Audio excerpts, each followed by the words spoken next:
Good afternoon. Thank you for joining us for today's news conference with the STS-130 crew. We'll start with introductions and then questions from the media at various NASA centers. I'd like to introduce Commander George Zamka.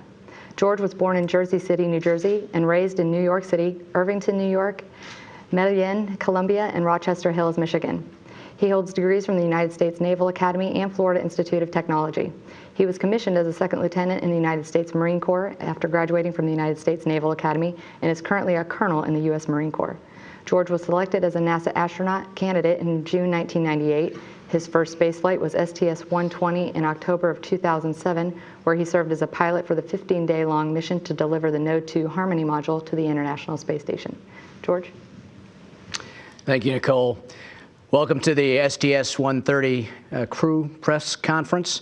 We've got a great mission in front of us, and we're very anxious to get started. One thing that I want to get out of the way is that we have heard in vague terms about the activity in Washington regarding the budget. We have been focused on our mission, and any questions regarding that matter will be answered in that way. There's a space shuttle with 4 million pounds of propellant and an international payload strapped to it and thousands of bits of hardware to handle, all with our names on it at Pad 39A at the Cape. We've been preparing ourselves for this mission for a year, and arguably we've been preparing for it for most of our lives, and we get one chance to get it right. So if you can't understand that that has our total focus and attention, then we've not explained our situation as astronauts well to you. We are extremely fortunate to have been assigned to this mission. Flying in space is a dream for all of us, and the mission of bringing up Tranquility and the Cupola up to the space station is an extra special prize that we are particularly humbled and grateful for. Thanks to all of the designers, planners, technicians, flight controllers, and trainers that have gotten the hardware and us this far, and it's near time for us to take the baton and achieve the moment that we have all been working for. We've got a few large themes for our mission: the attachment of Tranquility and the Cupola, which will change the way astronauts live and work on the space station. We've got the supporting EVAs, which include the highly choreographed laying out and installing of the external ammonia lines and the moving of the regen eclipse racks from spaces throughout the station into Node 3. Each of these themes has its challenges and disciplines with which this crew have become familiar with and trained for in the last year. We're looking forward to seeing how our planning and preparation meets with the reality of the situation on orbit. I'd like to take one moment and thank the ammonia hose team for doing an especially great job in generating and testing some critical hoses for us in a very short amount of time. Those hoses are arguably the heart of this assembly mission, and without them, we'd be having a very different discussion today about what we were going to do and probably not even meeting with you today. That team went out of their way to allow us to verify the fidelity of our simulations in the neutral buoyancy laboratory so that we knew that when we were in space, those hoses would attach the way we expected them to. I'd like to introduce the crew to you, starting with our pilot, Colonel Terry Virts of the United States Air Force. Terry was born in Baltimore, Maryland, and grew up in nearby Columbia, where on cold, clear days, he may have heard the ringing of the chapel bell from the U.S. Naval Academy just down the road.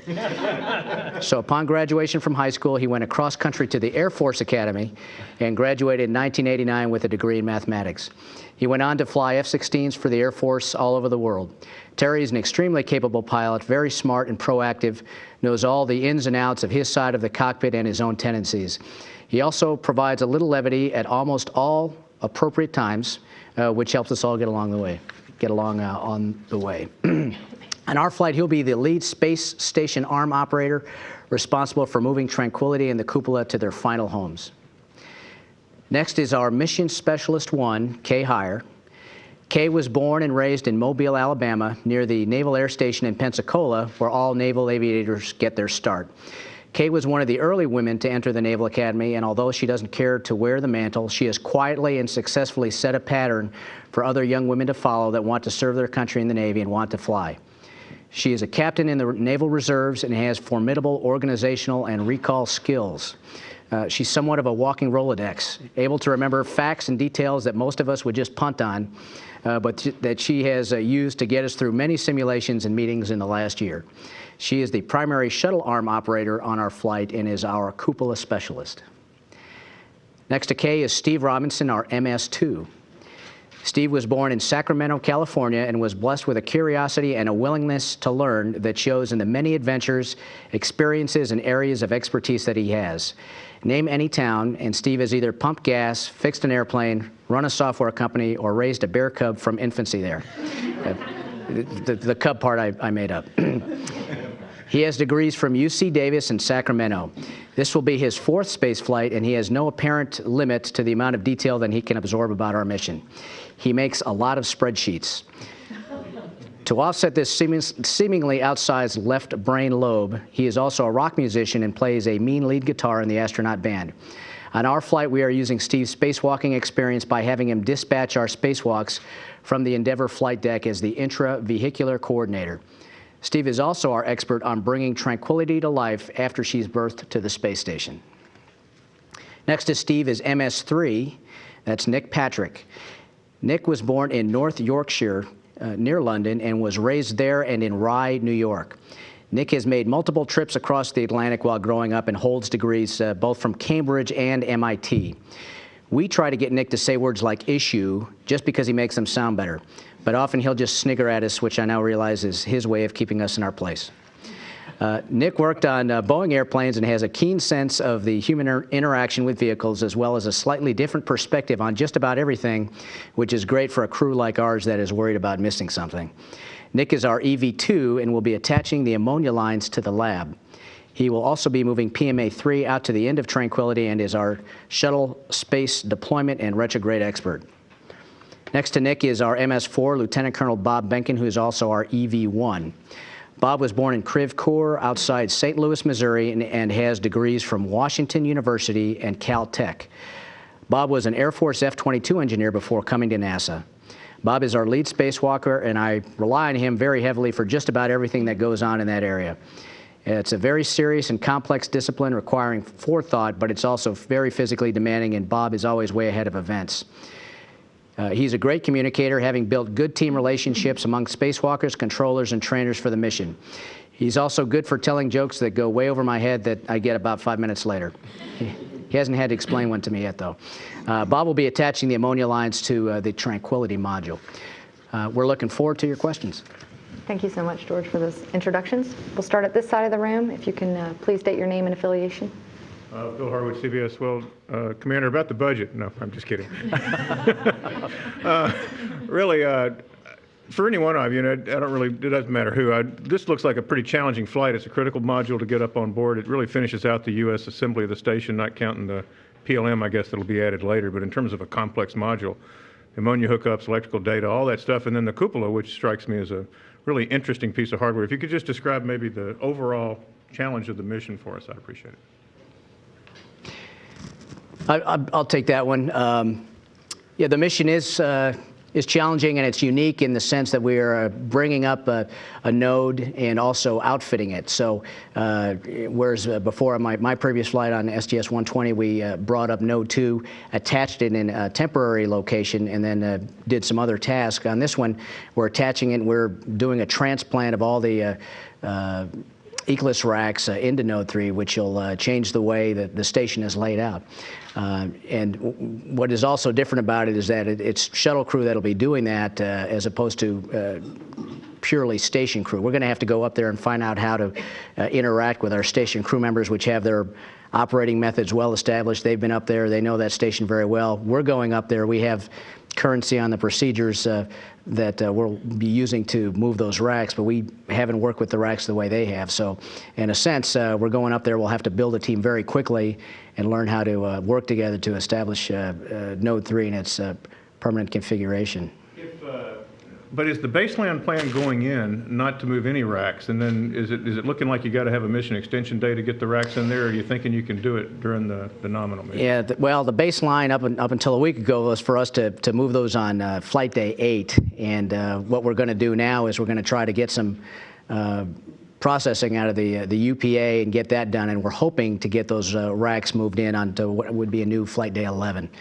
So it's still out there. We're trained for it. We consider ourselves on standby, ready to execute that plan, and we think we're going to get there with the extension day. Gina Sinceri, ABC News, for Nick Patrick and Bob Benken. Which spacewalks do you think will be the most challenging for you? Well, I guess for Nick, maybe I don't want to speak for him, but maybe the first one would be the most challenging because this will be his first opportunity to go out of the hatch and perform a spacewalk. So I would imagine there'll be a lot of new things to see and to be distracted by maybe during that first spacewalk. So that's probably the one he's looking the most forward to and might consider the most challenging. Physically, I think the second spacewalk, where we actually route the ammonia lines and the associated MLI that protects those ammonia lines to keep them warm if we ever did have to shut down one of the loops, will be very physically challenging, and it's very complex. And we're really counting on Steve Robinson to walk us through all the steps and keep us from missing anything as we execute that one. I think that's probably the most challenging one. I would agree. I think that there's one more challenge for us, which is the third EVA. It's also a very full EVA, and it will be our third one. We'll be the most tired for that one. So I think we'll have to keep our vigilance up to make sure all three go well. Other follow-ups? Go ahead. Hi, Robert Perlman with CollectSpace.com. A question for all of you, since weather permitting, you'll be launching on Super Bowl Sunday. Where do you all fall in terms of rooting for teams, and are you all unanimous for the Saints, the Colts, or who? I can answer part of that. I grew up in Baltimore, so I grew up with Colts banners and stuff in my bedroom. So I've been a Colts fan, but now my son is a big Saints fan ever since Reggie Bush went there. So we kind of have both sides of the Super Bowl covered in our house. I like water polo. I'm hoping my family will be glued to NASA TV on Super Bowl Sunday. Eric Berger with the Houston Chronicle. It seems unlikely, but in case there is a repair to a heat shield warranted outside the vehicle, would Steve go out and do that repair, or is there a plan for that? No, we're built on this mission to have two spacewalkers, and that's Nick and Bob, and Steve is our IV, and he's very, very important in that role, and so were something like that to happen, we'd have to do a repair outside. We'd use Steve's experience inside to make sure that Bob and Nick effected great techniques and a good repair on the outside of the vehicle.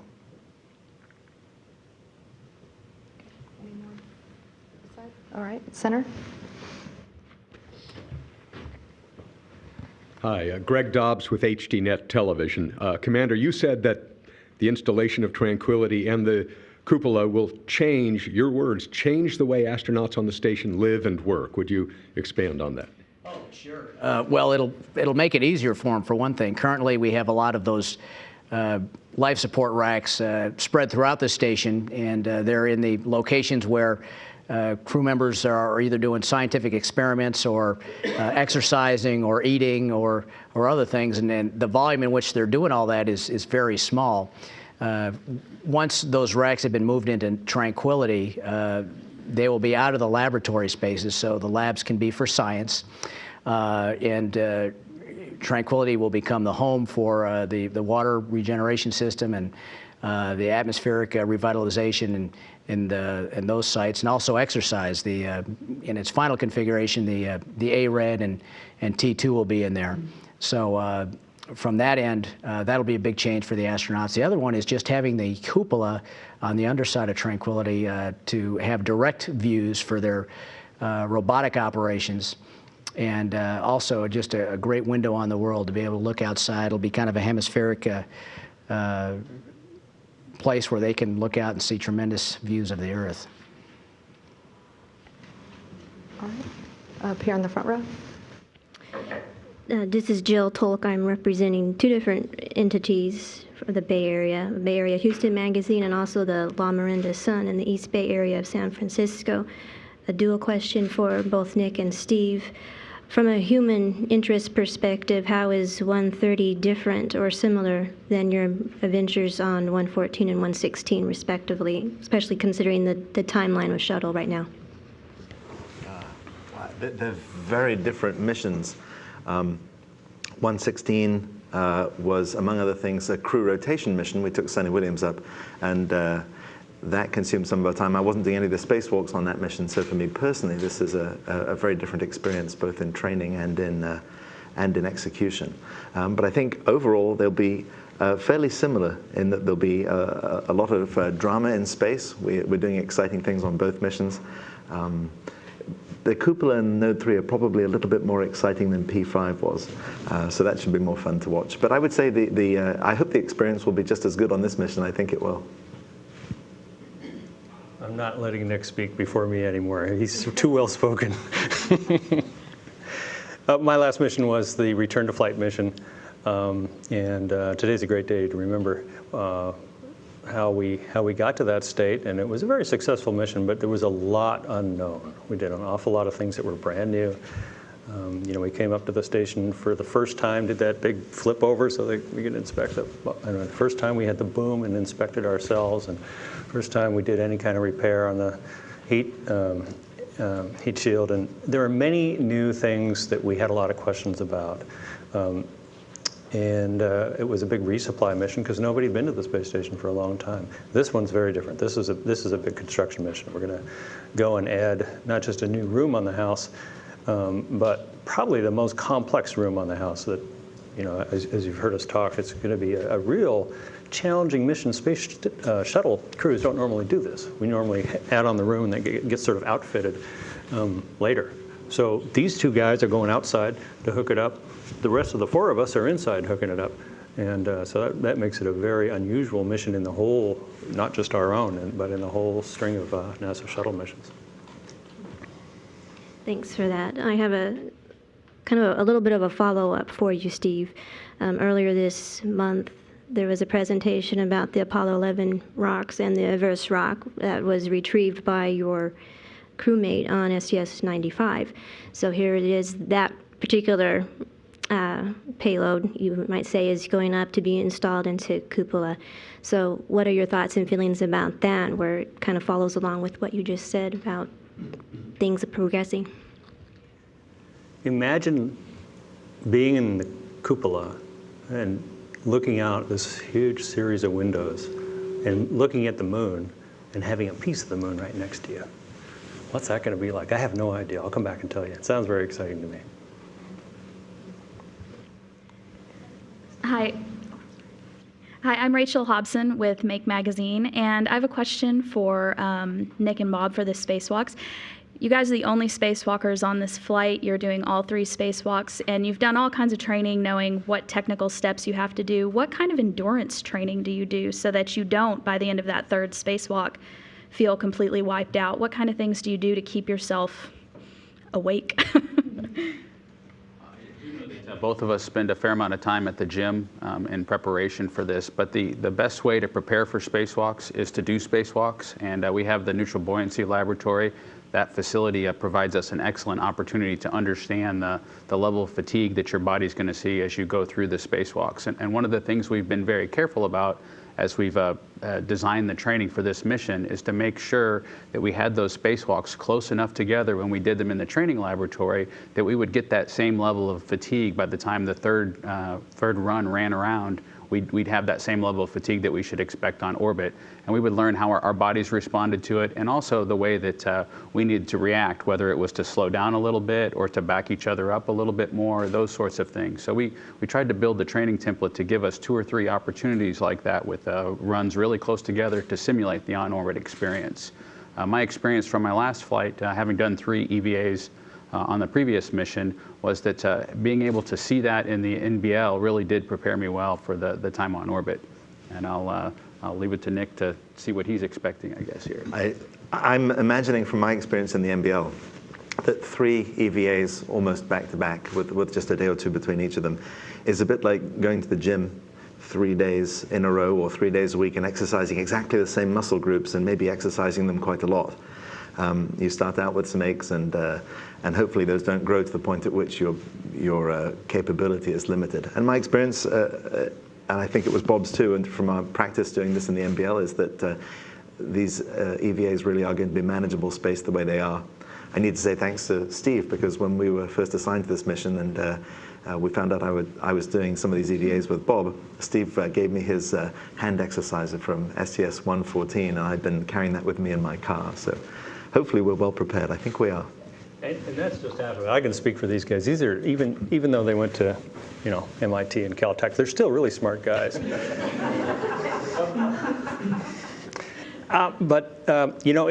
kind of like going to the gym all day while you're currently, at the same time, in a chess tournament.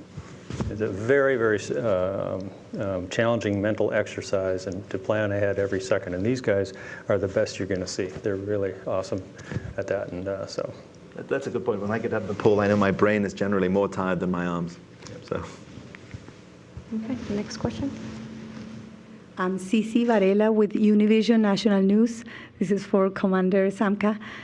You are the only one who has Latino blood in you, and I'm sure all Latinos have great expectations, especially when they see somebody going into space. What can you tell them? What are you bringing with you in this mission? What part of our Latino traditions, education, background are you bringing or taking with you? Sure. I guess the part of my Latino background that I bring up with me comes from my mother, who was born in Bogota, Colombia. She came to the United States, and her profession was as a cytopathologist, so she was involved in sciences and got me interested in sciences when I was young. And she also gave me the discipline to study hard and persevere when things weren't going my way. So from that aspect, my Latino heritage is what got me through school and got me working hard enough where I could do something like this someday. I've got a lot of cousins that are watching, and I'm hoping I don't let them down. I don't think I will. And we're bringing some special items up, some personal mementos, and also some other items that will come to space and come back with me. Okay. Next question, I believe, here on the right. Jim Oberg with NBC News, and good to see you all here. For Kay, as the Cupola specialist, you're going to be the first one there to get the views, probably the first one to put your nose on the glass, but you're going to enjoy it. But how are you going to share those views with us on the ground? What kind of TV views do you plan? How much are you going to bring us along vicariously with the views that you expect to get? Right. Well, when we very first go in there, obviously the shutters will be closed on the windows, so we won't actually be able to see out. And we have a lot of equipment we have to rearrange inside the cupola. Actually, when we very first install Node 3, the cupola is on the port end, and we'll be moving it a couple of days later to the nadir, or the bottom, if you will, of the space station, so that the largest window, the cupola, will face down towards the Earth. That's the axial window, number 7, and then we'll have 6 windows that are around the radius of the cupola to be able to look out in those other angle views. So it's actually later in the mission that we'll eventually get to the point where we can open the shutters. Our spacewalkers will be releasing some launch restraint bolts that are on holding the shutters closed because of the vibrations that we see during launch. And we're done with those by the time we've got it installed on Spacewalk EVA number 3. They'll be removing those bolts, and we'll be able to test and operate the shutters and see our first views. We will definitely be bringing along some still cameras as well as video cameras to try to capture those views as best we can to share with you. But I can guarantee you we can provide high-definition pictures, but it's still never like the real thing of actually being there and having the full expanse spread out in front of us. So we'll try to share it as best we can and let you see the views as soon as we can. And for Jerry, as the rookie on the flight, you'll be using that window too, I'm sure, and to look for things. What kind of advice have all the veteran crew members been giving you? And how much of that advice do you think is useful to you? How much are you going to follow? Right. That's the challenge, is finding out what they were telling me was true and what wasn't true. But they've been great. I've gotten a lot of good words. I think Steve probably gave me the best advice, and he said, in your first day in space, you learn more than, it's like learning your entire lifetime of experiences, learning how to walk and move and just really daily things that you take for granted. Here on Earth, you can take a bottle of water and you set it there and you don't think about it. But in space, you have to think about are you going to use Velcro, or are you going to have a tether, or are you just going to let it float for a second before you have to grab it again? And when you push off the wall, you don't want to push too hard because then you'll go flying and you'll bonk your head. So really little basic things that we all learned when we were 1 year old, you have to learn. And everybody says that you learn it very quickly in the first few days. So I think that's going to be a lot of fun. Learning how to exist in outer space is going to be very cool. One last question. Some of you may say yes, but I don't think most of you will. You're training on this flight. You're focused on it, and without any questions about budget or futures. How many of you expect this to be your last flight into space? No.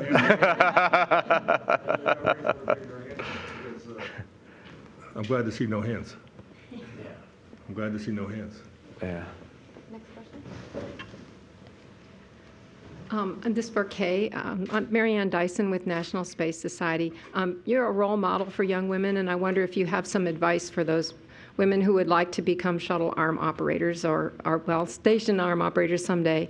Are there some computer games they might want to play? Just well, if you could comment. I've had so many opportunities. I feel very fortunate, first of all, to be a part of this mission. It's just fantastic with not only the great crew that you see sitting up here, but all the people that are supporting us as NASA and as our contractors all across the country, not only here at the Johnson Space Center, the Kennedy Space Center, Marshall Space Center. It's just such a tremendous team, and to be able to be a part of this, working towards this challenging mission, it's very exciting. And this opportunity, I could not have predicted years ago. So the advice that I might give is be ready for opportunities that you can't even forecast. And the way to be ready is to start early, studying the math and science, making sure that you get a good educational background that can take you in whatever direction may come available to you later on. Okay, with that, we're going to switch over to Kennedy Space Center and take questions from media there. Hello, this is Marcia Dunn of the Associated Press. This is the last big construction mission, the last major piece to be assembled, and I'm wondering, as you're leaving, once your work is completed, do you anticipate a sense of sadness about this all, that the shuttle program is winding down and its job is just about done?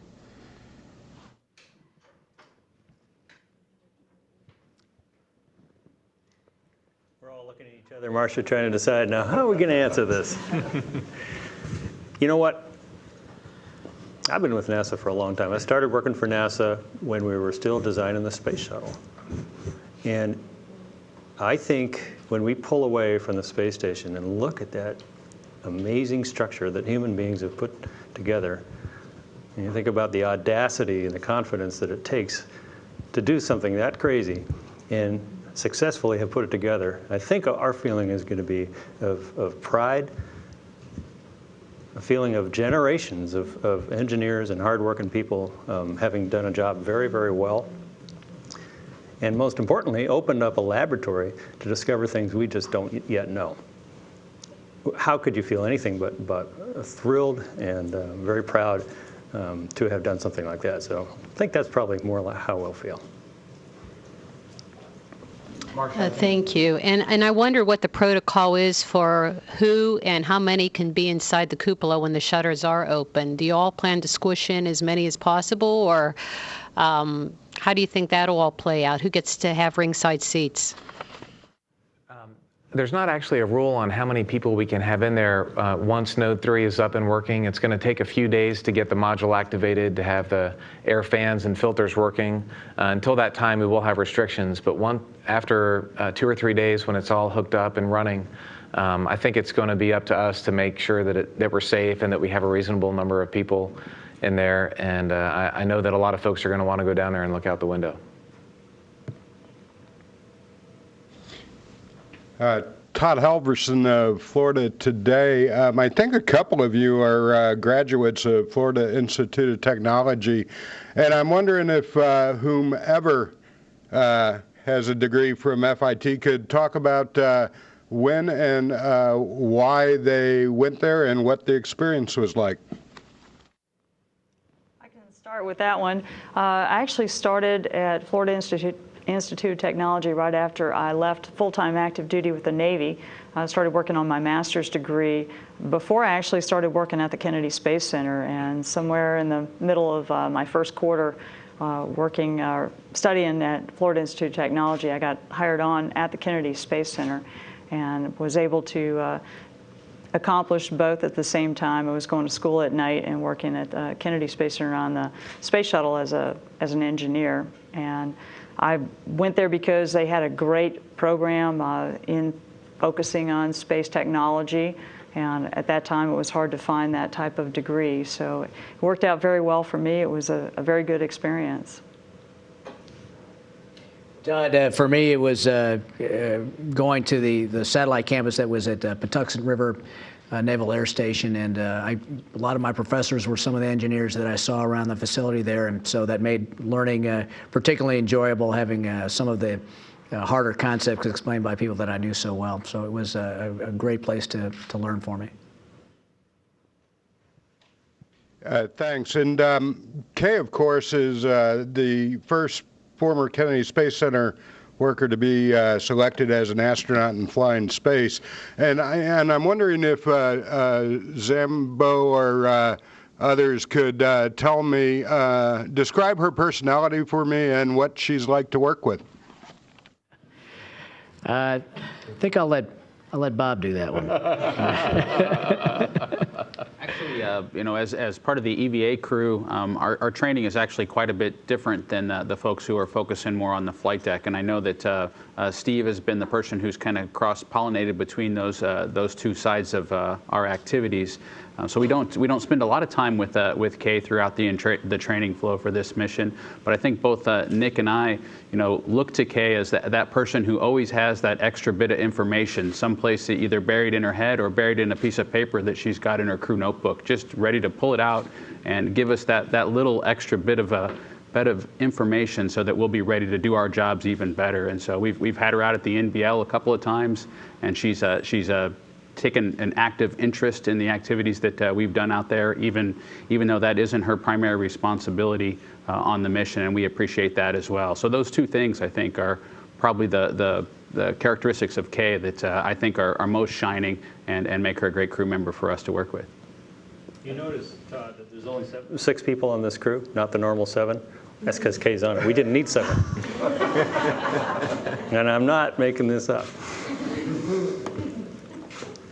That's great. And Kay, I'm just going to put you on the spot, and you're going to probably hate me for it, but let's go ahead. Why don't you tell me your favorite Kennedy Space Center anecdote, your favorite funny story about working at Kennedy Space Center? Wow, okay, I'm going to have to get back to you on that one. I don't have one that just pops into my head. I will share, though, when I very first hired on at the Kennedy Space Center, the first launch I was able to watch in the spring of 1989. I remember we were actually working that day, so we walked outside of our office building to watch the final part of the launch countdown and watch the vehicle lift off the pad. And when it first lifted off the pad, I was kind of cheering, and I looked around, and I was the only employee that was actually cheering, because every other employee out there holds their breath. And not just till the solids come off. Actually, they wait until the solids come off, and then they breathe. But they don't cheer then either. They wait all the way until main engine cutoff, or MECO.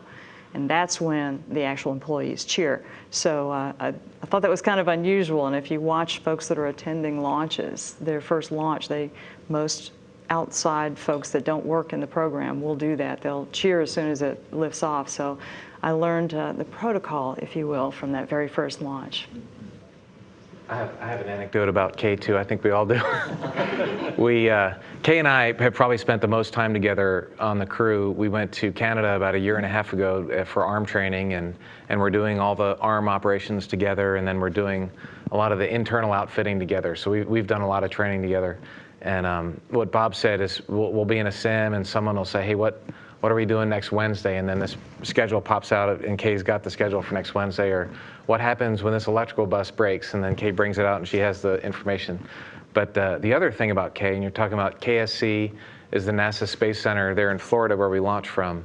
And we jokingly call it K's Space Center because it's every time we go there, and there's tens of thousands of people who work there, everybody knows Kay, and they all run up and give her a hug. So I think that's what KSC stands for. Okay, with that wraps up our questions from Kennedy Space Center. We'll now switch over to headquarters to take questions.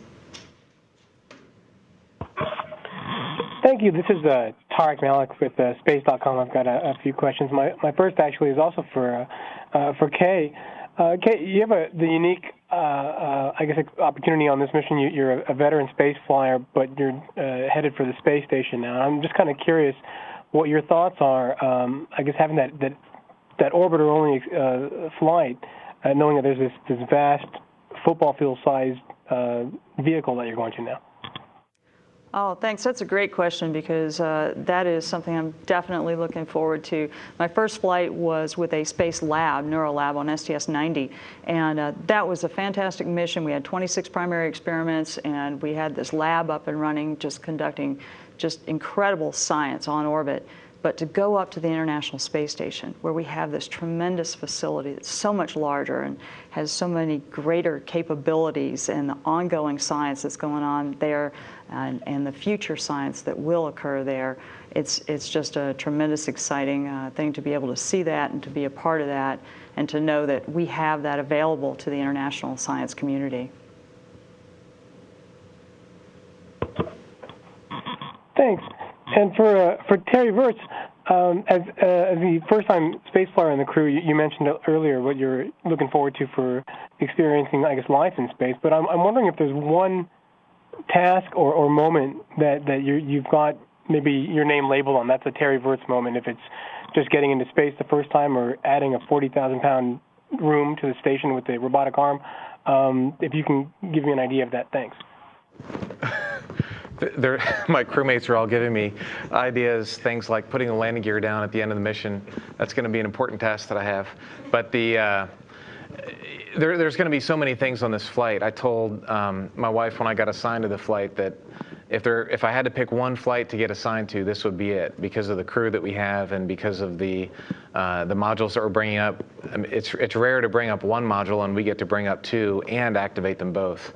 But I think the one thing that I'm really looking forward to, and I know all my crewmates are also, is getting a chance to look out of the cupola with the 7 windows and the view that we're going to get there. Every view that I get will be my first, and it'll be great, but I think that's going to be really special to see that view of the Earth and of space, and hopefully get some good pictures of maybe sunrises and sunsets, that kind of thing, out of the cupola. That's going to be fun. Thanks, and my last question, I think, is for you, Commander Zemka. This is the last planned night launch of the shuttle, with just 5 more left on the docket, and I'm just wondering what you're hoping folks that come out to see it are going to get a chance to see. Thanks. Oh wow, well, Tariq, for me, I'm kind of happy it's a night launch and a night landing. I started out my flying career in the Marines flying A6s, which was a nighttime kind of airplane. So I've got some friends back from those days that'll watch the launch and share that excitement with me.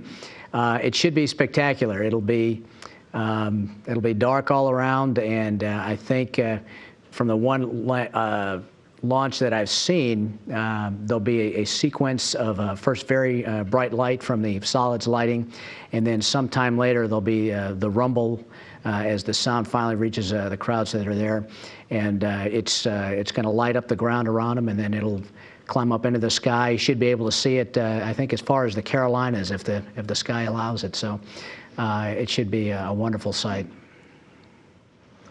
Okay, that's our last question from headquarters. We'll return here to the Johnson Space Center for follow-ups. Jill? Jill Tolk, representing Bay Area Houston Magazine, with the question for Nick. You enjoy private flying very much, and it's been part of your work history before you came to NASA. If you want, please describe and wax poetically about your experience that you're going to have out there after you open the hatch, just you, your suit, and plexiglass. I'll try and wax and not wane, Jill.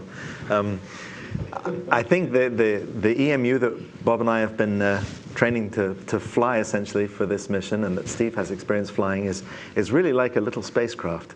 It's got its own life support system, its engine, if you will. Its engines are really our arms, but when you're out there, you have the responsibility of being the pilot of your own spacecraft just for a few minutes, a few hours. And I hope that my private flying experience has helped get me to the point where I'm ready for that challenge. The military folks in our crew have a really long and great history of flying. They get here through test pilot school and all sorts of things. Those of us who are civilians have to kind of get that experience on our own. And it's a very important experience if you want to come here and be an operator, as Steve knows, because he's also a big private pilot. I think it's invaluable for us. It helps bridge the gap between being academic or even working engineers and being operational people ready to handle something like the flight deck of a space shuttle or an EMU. Okay, next question. Greg Dobbs with HDNet Television. And Steve already preempted the question about a crew of 6 versus 7, and your answer for why there's a crew of 6 is K. But is there any other part of the answer to a crew of 6 versus 7? I think there's an official line that, I mean, that was the truth, but George will give you the official line. How'd you like that? Thank you. Hey, you did that very well. Thank you for the toss, Steve. What it comes down to these days is getting supplies and equipment up to the space station. And we are, when we launch on February 7th, we're going to be packed to the gills with replacement parts that are needed up on the space station, as well as supplies to take care of our crew member friends that are up there. And the mission that we have can be done with 6. It's going to be very tight, and we're going to be missing some things that we normally do have with 7, an extra set of hands to help kind of fill in areas where we didn't have enough people to do the tasks. We lose a little bit of flexibility, and we're going to be a little bit stretched on our timeline, but we'll be able to do it. We've figured all that out, and I think we're going to do just fine. Once we get up to the space station, we join a much bigger team, and with that bigger team, we'll be able to adapt to the fact that we've only got 6. May I ask a follow-up? Is it as simple then as saying that you acquire additional cubic volume inside the crew quarters that are not occupied by the gear and the physical presence of a 7th crew? Well, every crew member requires a certain amount of supplies and a certain amount of life support, and I think the number is roughly, I will say, 1,000 pounds. I have a finer number, but I'd be more wrong than helping by estimating any further than that. But that 1,000 pounds is very valuable to the space station. For instance, the Cedra bed that we're taking up there is probably on the order of about that weight. And some of the other items that we're taking up there are crucial to the space station. And that's where things are coming down these days as the space shuttle program is kind of coming toward its end. This is Jill Tolk with Bay Area Houston Magazine. Question for Terry and Bob. I believe the two of you were classmates at Edwards at the test pilot school, so there's obviously some familiarity there. Do you have any jokes or anecdotes that you want to share or could share, or just do you want to comment on the experience of being able to fly together on orbit? I'll start off. I'll let Bob finish. We were classmates in 1998. We went to Edwards Air Force Base together. And I was fortunate enough I got to sit next to Bob through test pilot school, so he helped me make it through, graduate. And it's very cool. It's a lot of fun to get to fly with him. A lot of our classmates are going to be there from our test pilot school class, and so there's been a lot of excitement among the common friends that we have from that background. And I'm sure there's a lot of stories. I'm not sure that we want to share very many of them. I'll let Bob see if he can think of one. Well, I do know that, I can also confirm that Terry Virts and I attended 98 Bravo at the Air Force Test Pilot School out at Edwards Air Force Base. We had a great time together, and as Terry mentioned, I think we both leaned on each other throughout the year. We did sit next to each other. I sat next to Terry right after the birth of his first child, and I watched him struggle with sleepless nights, I think, and coming into school the next day, and we worked together to kind of make sure we were both ready for any of the events that turned up while we were out there. We did do our, I can't remember which check ride it was, but we flew a C-130 together with Terry as the pilot and me as the test conductor, directing him what to do, and I remember that experience really fondly, and that's probably the first opportunity, other than sitting next to each other, that I actually had a chance to work operationally with Terry. And I haven't had much of an opportunity to do that here in Houston until we got assigned together on this mission. And I'm really thankful for the opportunity for it to come full circle and have that opportunity to do work with Terry again. So. Okay, any remaining follow-ups here at JSC? Okay, with that will conclude our briefing. Coming up next on NASA TV will be the NASA video file. Thank you.